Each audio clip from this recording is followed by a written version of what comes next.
Welcome to the Catalyst Health and Wellness Coaching Podcast. My name is Brad Cooper, and I'll be your host. And today we're going to talk about financial fitness for coaches. Now, just to let you know, a lot of our ideas for topics for the podcast come from you. So if there's something you want to hear about, drop us an email, and I'll mention this at the end. But just send it to results@catalystcoachinginstitute.com. Again, that's results@catalystcoachinginstitute.com. And we'll put it in the hopper, and we'll tee it up for a future one if it's something we're hearing from a lot of people about. But this is one that we constantly are hearing about. There are really two areas. One is just the overall financial fitness. Coaching, you have a lot more opportunities if you have your financial house in order. It's just as easy as that. It's straightforward. The question that usually comes first is, how do I price my services? And that conversation almost always turns around, and coaches realize, well, wait a minute. I don't need to worry about how to price it. I need to worry about how to handle it first. And once I've got that figured out, that then will help me drive the pricing piece. So we're going to focus today on the financial fitness piece, how to handle the money we have, and then we'll come back with a future, we call them the business of coaching episodes, and we'll talk about how to price our services and those kinds of things. So there's an old saying, I heard it years ago when I was in this kind of mentorship group, and the concept was, it's not how much you make, it's how much you keep. And if you've read the book, The Millionaire Next Door, that's what that book is all about. The concept of that book is, you've got a lot of people out there that they look like millionaires, but they're just getting by on debt.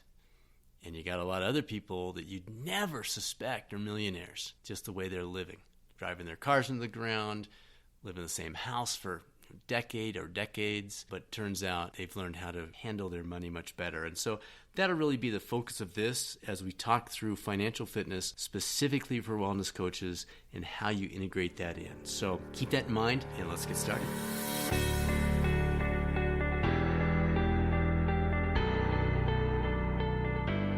All right, so financial fitness for coaches. Love this quote from Zig Ziglar. The chief cause of failure and unhappiness is trading what we want most for what we want now. Kind of sums up your wellness coaching, doesn't it? I mean, what you're talking about with your clients is helping them focus on what they want most instead of simply grabbing at what they want now.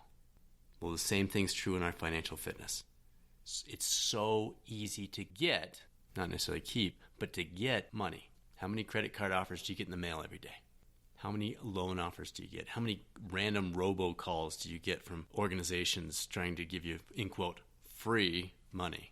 What they mean is at 20% interest.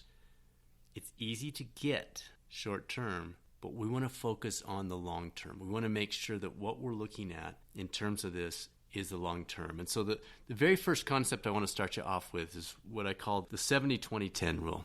It basically says you live on 70% of your money, you invest 20% of your money, and you give 10% of your money.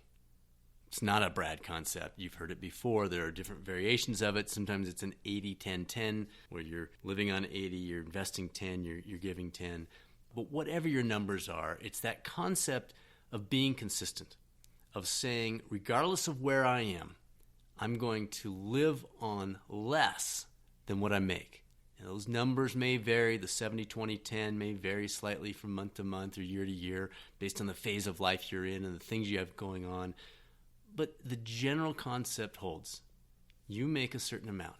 You live on less than that amount. And the difference between what you live on and what you're making is your margin. A company would call it a profit margin. No margin, no mission. It's usually associated with organizations. You could think of it with your coaching business in this case. But the concept is, if you don't have a margin, it's not possible to have a mission because you're just getting by. You're surviving. Now, this does not just simply apply to finances.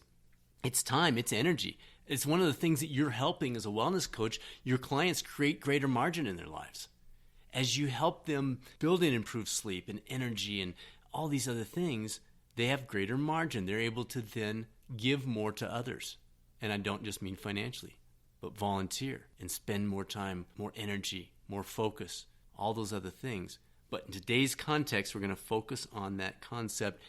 in the financial arena. The greater your margin, the greater your potential mission. Now, some people, their mission is themselves. And the more they make, the more they can spend on themselves. Okay, that's some people. It's probably not you. You wouldn't be doing what you're doing. But the fact of the matter is we all have a mission. And the more we build in that margin, the more opportunity we have to address that mission. Let me just walk you through a few things. And by the way, as far as context here, a lot of this information comes from our coaching CMBA. If you're interested in that kind of stuff, you can go to c-mba.com. It's our coaching CMBA. It's just a real simple 11-module system you can work through, and it's business-specific to coaching. But I'm going to talk to you a lot of the financial aspects of that today, and the initial steps are 5. Number 1, set and follow a budget. Number 2, pursue debt-free status. Number 3, establish your emergency account. Number 4, capitalize on compounding for retirement.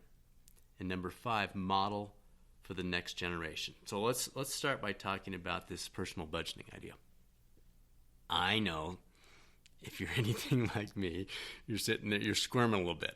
You're going, oh no, I don't like budgets. I get it. I don't either. And maybe you'll get to a point where you build in enough margin, and that's one of the fun things about getting this thing in place, is once you've built in enough margin, then you can start to step away from that and just keep an eye on it from a more global level. But initially, and especially as you're starting your business or growing your business as a coach, you want to have a handle on what are those key elements. Where is the money going? Where are you spending it? Where are you making it? And so look at those things. And again, I get it. Some of you are already coaching and you've got revenue coming in. Some of you are looking at this and saying, this is Brad, I haven't started yet. Either way is fine. Conceptually, either camp that you're in right now, it's fine. Because you can sit down and say, okay, what do I need to be making to create that margin? Go through all your expenses and figure out what's the minimum you can get by on. If you were to eliminate a lot of the stuff, then what's left over? And the budgeting process, it's nothing technical. It's basically just writing down, where am I spending my money? It's like a runner writes down what their intervals are. It's like somebody who's tracking their eating, writing down where they're putting their calories in, what format. Same thing. You're just tracking this for your finances and figuring out, where's my money going? Because you can't fix something until you know where it's going. Most folks, you ask how their money expenditures are broken down, and they're like, no idea. So that's step 1. There are a lot of tools out there. Mint.com is one that has gotten a lot of positive press. It's mint.com. We don't have any affiliation with them, but I've heard from many people that it's a very good tool. It's online. I believe they have a free option. You plug in some of your data, so you're probably going to receive some ads from them, that kind of thing, or you can pay for a low-cost one. But try to avoid paying for anything. That's the whole concept right now. Try to avoid paying for those things right now until you get it established. And then maybe 8 months down the road, 2 years down the road, you say, you know what, it's worth the small investment to avoid the ads. And that makes sense. But initially, just use that tool, or just use a piece of paper. Just go through and write down, where is all your money going? Break it into general categories. Look at, where are we spending, how much are we spending on food? How much are we spending on gas?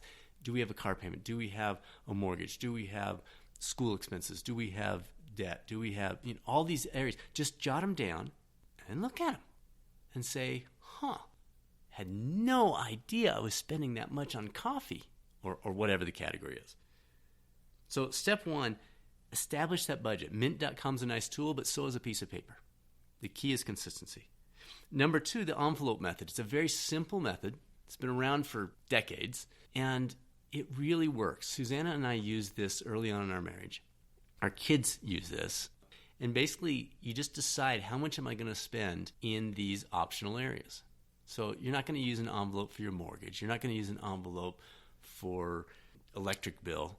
The things that you know are coming in, you simply budget for those. But your optional areas, eating out, entertainment, those types of things, the envelope method works great. Because what you do, and entertainment's a great example, what you do is you say, okay, we're going to spend $100 on entertainment. And at the beginning of the month, you take $100, you put it in an envelope, and when it's gone, you're done spending money on entertainment that month. And there's nothing magical about 100. You decide what that is. Again, it depends on how much you're making, how much debt you have, those types of things.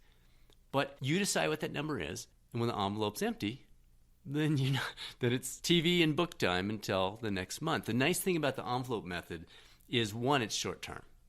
You're not committing to a year. You're not saying, oh no, I spent it all. I don't get to go out to eat for the next 11 months. It's 30 days. So if you want to go to that concert and you blow it all on the 4th, no big deal. It's 26 days. You're fine. By the same token, it's fun to look at that envelope and say, you know what? I think I could save $20 extra and put that into next month. So it's a nice visual. And again, this is utilized for your optional categories, those things that you really choose. A little more, a little less each time. So look at your budget. Figure out those things that are optional, that you have some control over, you're choosing, you're deciding, and use the envelope method for that. Super powerful, super simple, cost you nothing. And then the last concept with this budgeting piece is budget the people you're spending time with. Now that's kind of a funny comment, isn't it? Well, I'm talking to wellness coaches here and future wellness coaches, so you get this. You know very clearly the research says that we become the 5 people we spend the most time with. And for your clients, that's true of exercise patterns. That's true of eating habits. You know, they say you can tell the average calories you're going to eat by the 5 people you eat lunch with. Look at that in terms of your money. Who are you spending time with? Because maybe you can't afford to spend time with the people you're spending time with. I'm not saying fire your friends. I'm just saying figure out, does your income match the people you're spending time with? Because you're going to want to take the vacations that your friends are taking. You're going to want to buy the bikes your friends are buying. You're going to want to eat out at the restaurants your friends are eating out at, et cetera, et cetera, et cetera. So take a look at that. And again, I'm not saying fire your friends. I'm just saying think it through. Who are we hanging out with? And do we need to change that up a little bit? Because we're going to mimic their patterns. That's not debatable. That's how we're made. So 5 people. Big thing. All right, let's talk about this debt reduction concept. I'm going to talk about a technique that Dave Ramsey uses. If you haven't looked into Dave Ramsey, look into Dave Ramsey. Wonderful strategies. Very well stated. And it's worked for so many people that if you're not aware of his stuff, it's definitely something you want to look into. Just Google him. If you're not familiar with him, you'll see plenty of information on him. But he has this concept called the debt reduction snowball. When I first read the debt reduction snowball, my initial thought was, wait, what? That doesn't make any sense. But he makes the point that we don't get into financial trouble. We don't get into debt because we're logical. We get into debt because we're emotional. When it comes to finances, he's right. His concept is you can't use logic to get out of debt when logic didn't get you into debt. So that's where the debt snowball comes in. Step 1, write down every debt you have. Then list, so this is student loans, this is mortgage, this is car, this is credit card, this is Macy's bill, this is Target, whatever, okay? Take every single one of them, list them from smallest to largest by the total amount. So if you owe $100,000 on your home and you owe $182 on your JCPenney's card, then list those out, smallest to largest. Now, the typical advice is to pay the one that has the highest interest rate. And logically, yes, that would make sense, but logic's not what got us into debt, so logic's not going to get us out of debt. And so he takes a different approach, and he says smallest to largest.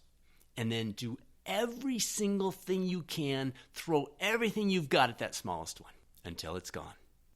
Pay the minimum on the rest. Don't worry about the percentages for each one. Pay the minimum on the rest, and then move to the second one. Throw everything you've got at it, pay the minimum on the rest, etc., etc., etc. What happens is you create this snowball effect, and you get excited, and you start seeing your actions have an impact. You start looking at it and you say, oh my gosh, I had 8 debts, now I have 6 debts. This is exciting. I'm having an impact. I'm reducing this down. And you continue to do that until your debt's gone completely. Now, maybe the mortgage, we can have a long conversation about that one we're not going to have today because there are a lot of ways to look at that. But at a minimum, getting rid of all other debt. It changes your life. And folks, for you in the context of starting or building your coaching business, that's immense. Your choices on how you run your business are dramatically different when you're debt-free than when you have debt. It changes your options. I can't tell you. Just look at us. When we started U.S. Corporate Wellness, we didn't really know what we were doing, but we were able to take a few more risks with that and invest a few more dollars trying to get that going because we had avoided debt in the other areas. We did have a mortgage at the time, by the way, but we didn't have car payments. We didn't have school loans. We'd worked to pay all those things off over the first 20 years of our lives. And so we were able to put more risk, more investment into this other area that we wouldn't have had the option to do otherwise. So keep that in mind with what you're doing with your debt, and just know that as you work your debt down, try your darndest to get rid of all the rest of that debt, because that is going to open up so many opportunities for you in growing your business and moving forward. Next up, I want to talk a little bit about different revenue streams. I think we see this a lot with coaches. They go through the certification, or they're at a conference or whatever it might be, and they get really excited because it's a great profession. Let's face it. Those of you who are doing it, you get that. If you are thinking about it and you haven't heard the episode with Cindy and Jamie, were the ones that came in and talked about what it's really like to be a coach, pull that one up. It's a cool thing to get to do. You're waking up every morning realizing that you have a chance to change lives. That's a great way to spend your life. But go from a full-time, well-paying job to suddenly quitting without a plan on how to pay for your mortgage and your gas and your groceries and everything else, you might be making a mistake. One of the great things about coaching is the ability to bootstrap. You can start your coaching business while you're working your other job if you're willing to put in the work. It's one of the great things about it. There's limited overhead. You just have to get trained. And you don't have to spend 40 hours a week on it. You could, but you can do it while you're paying your bills through other areas. So keep that in mind. Next opportunity is getting rid of the it's only categories. It's only $5 for a cup of coffee. It's only $8 for lunch. It's only XYZ for a cell phone. As you go through your budget, that's the cool thing about doing the budget is your eyes just go, oh my word, I had no idea. Because it does feel like it's only $5 to get that cup of coffee. But if I'm doing it 20 days, that's $100 a month. That's $1,200 a year. It adds up. That's just the coffee piece. Forget the lunch. That's the great thing about budgeting. You decide where your money goes. It's the whole concept of living on purpose. Just like you help your clients do the same thing with their eating and their exercise, their time, their sleep, you're doing the same thing with your money. So it's fine to go either route, but do it on purpose. Don't do it accidentally. So you look at those different areas: cable bill, wireless, phone, coffee, eating out, groceries, things like cars. Accountants will tell you a car is an asset. The reality is it's not an asset. It's an expense, because the purpose of a car is to get you from point A to point B. Anything above the cost of doing that is not an asset. It's an expense. So if I can get from point A to point B, I think our car has 160,000 miles on it now. If I can get from point A to point B with that 160,000 mile car, and I can continue to do that up until 200,000 or 210,000 miles with no car payment for an extra whatever years, and then pay cash for the next car, how far ahead does that put me? So it's those kinds of concepts. Yes, it'd be nice to have a new car. I would love a new car. We've got a few issues with this one, but I don't need a new car. I'd rather be able to put that money towards something else. So track that. Again, the whole concept is being purposeful. I'm preaching to the choir. You're all about living purposeful. That's what wellness coaching is. We're talking about taking that concept and bringing it into our finances. With the revenue side of the finances, so we talked about reducing the expenses, but I started that conversation by saying keep that job for a while. Eventually you'll be able to pull away as you grow your business. But that's one of the really valuable thought processes to go through, is to look at it and say, okay, my goal is to drive this much income through coaching, and then what else? What else? I was a member of the National Speakers Association for a number of years when I was traveling around the country doing a lot of talks. Really good organization. It's worth checking into. And one of the things they share with me is you want to have multiple streams of income. In fact, there's a book out there called Multiple Streams of Income. It's probably, 20 years old now. But just think of the concept. Multiple streams of income. You have your coaching. Do you have another stream early on? Well, yeah, your other job as you're getting started. Maybe you do pick up a couple of speaking opportunities where you're paid to speak. It's tough to get, but every once in a while it'll happen. Your investments. Your investments. Wait, what? Yeah. If you would look at your income in a pie chart and think about what's driving income, when you're in your 20s, early 30s, you're trying to get rid of school loan debt if you have any of that. You're trying to kind of get out of the gate with your new job, potentially having kids during that time, so you got a lot of extra expenses there. It's a different world. But if you can gradually put that money aside, then that investment, the average investment, call it the rule of 72. Whatever your percentage return is, so if it's a return of 8% a year, pretty close to what we've seen over the last 25 years. If it's an 8% return, that means your money doubles every 9 years, because 9 years times 8% return is 72. So whatever money you put away at the age of 22, when you're 31, that money will double without adding anything, if it's invested in, let's say, a typical stock ETF. So Rule of 72 is powerful, and you can see what happens with that as you get older, if you start early. And that's the goal, is to, by the time you're ready to be done working or pull back from work, that your investments make up a large or all of your pie chart, and your work gradually decreases over time. So that's long-term perspective, but I don't want to forget that in this discussion of where we're going with the finances. Keep that in mind. Think about what are these different things we can be doing, how can we drive other investment earnings and reduce those expenses. Now, with your business, and we'll talk about this more in a future Business of Coaching episode, but just a couple of comments about some of the numbers that you want to keep track of as you're building your business. There are 4 basic areas. You have your upfront investment, you have fixed expenses, you have variable expenses, and you have marginal income. Let's go through each one of those. Upfront investment, that's what you've got to put into your business before you can do anything.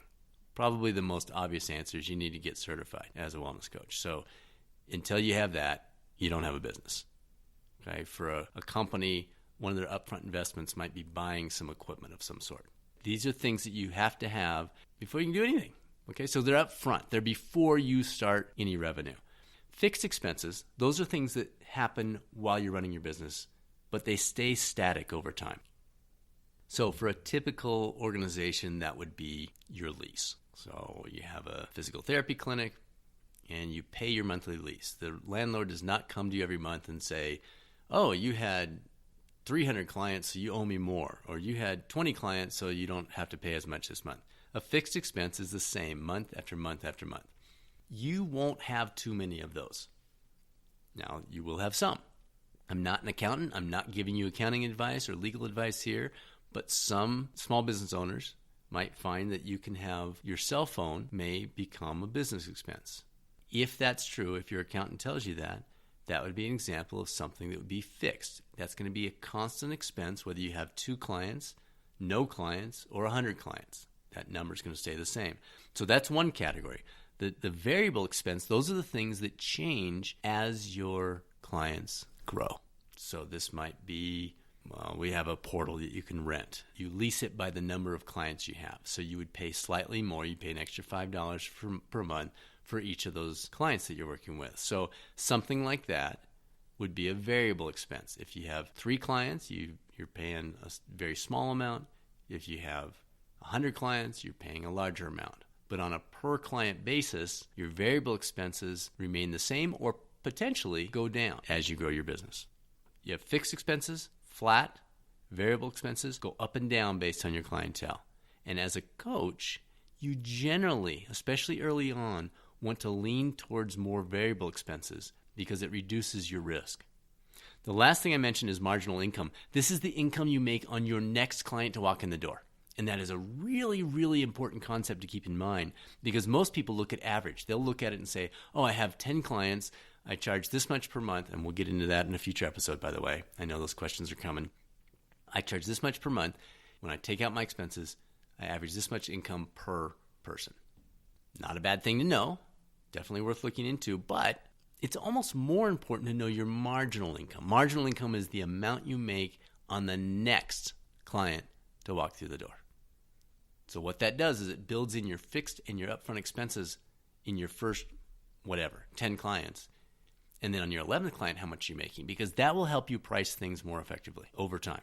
So consider that marginal income as the income on the next client that you work with. That's going to help you a lot in terms of how you price things. So 4 questions in terms of bootstrapping. How many clients will this cost me? That is such a great question for you as a wellness coach. What's the saying? All that glitters isn't gold. Oh, so true when it comes to building a business. It is, you walk through the office store and you're like, oh, I love that desk. That's such a cool chair. I need a new laptop. I need this. I need that. Do you need it or do you want it?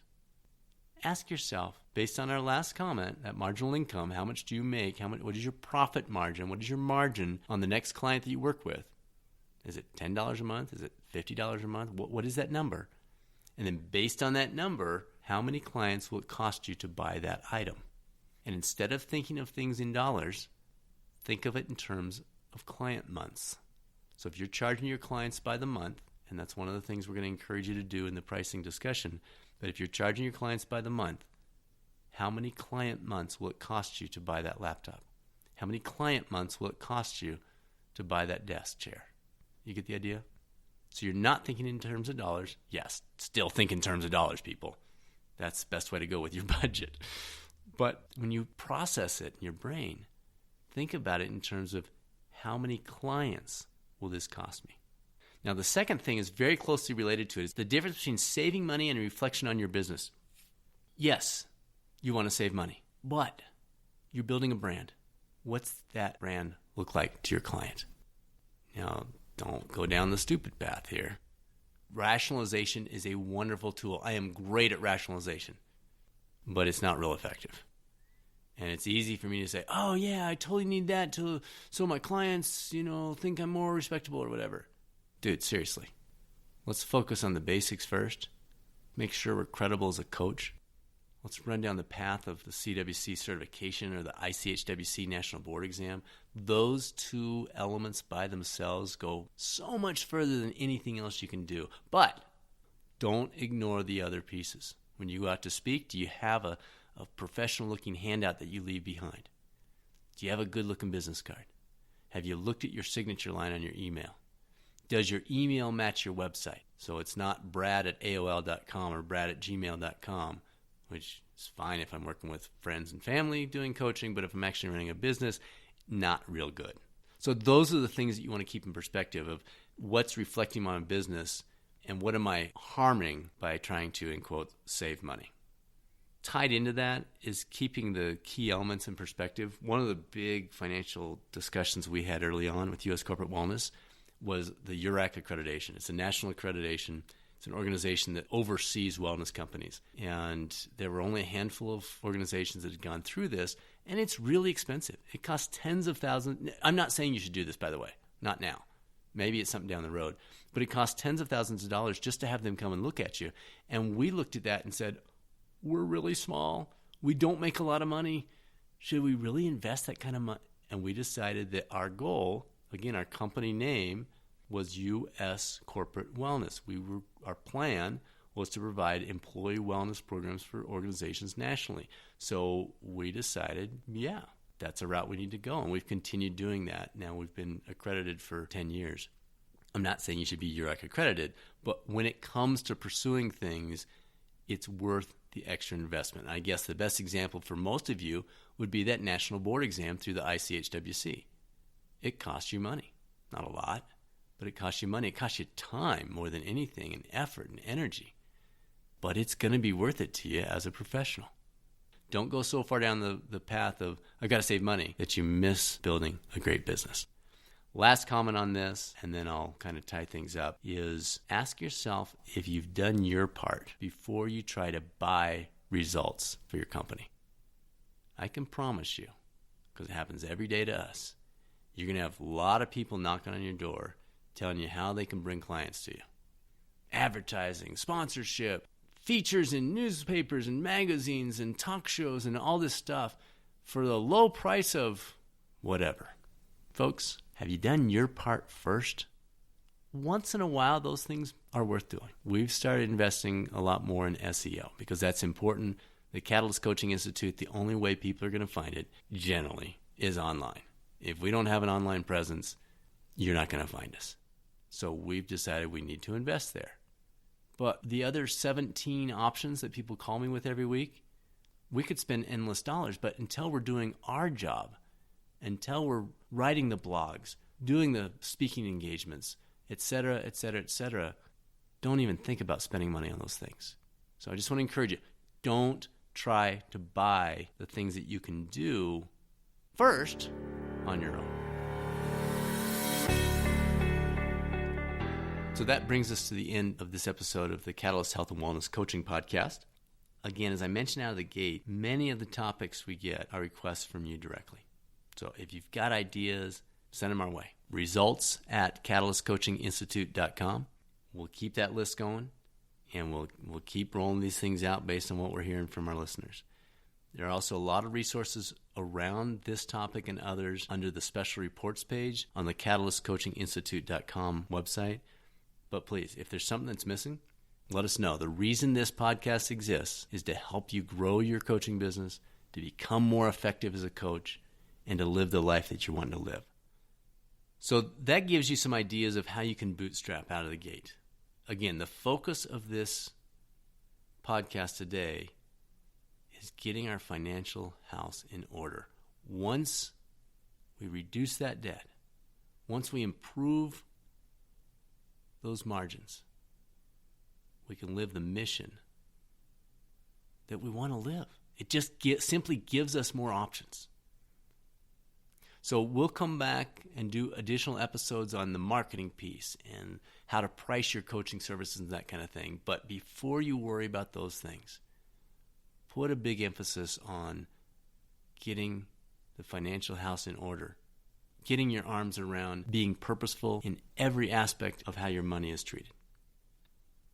So that brings us to the close of another episode of the Catalyst Health and Wellness Coaching Podcast. Thanks for joining us. We really appreciate you sharing the news. This podcast is growing like crazy over the first, 2 months it's been in existence, and that's because of you. There are so many podcasts out there. It's hard for people to find what they're looking for when there's something new out there. And so you're obviously sharing it. We really appreciate it. Thank you so much. In terms of future topics, as I mentioned at the beginning, please let us know what you'd like to hear. We've got several teed up. We've got some interviews with some really great authors and researchers, a number of other coaches sharing what they're doing with their coaching careers, where they came from, what that looks like. And we're going to continue to build on those. But we want to continue to add what you're asking for. This is one of those. Financial fitness. How can we help enhance that? And we will, as I mentioned before, we will be addressing things like marketing, how to price your coaching services, those kinds of things down the road. But I felt like we needed to start with the baseline and helping all of us, myself included, remember that step one is living with purpose, spending with purpose, and not just letting life kind of accidentally come at us. So I hope you found this helpful. Thanks again for spreading the word. And we'll see you soon on the next episode of the Catalyst Health and Wellness Coaching Podcast.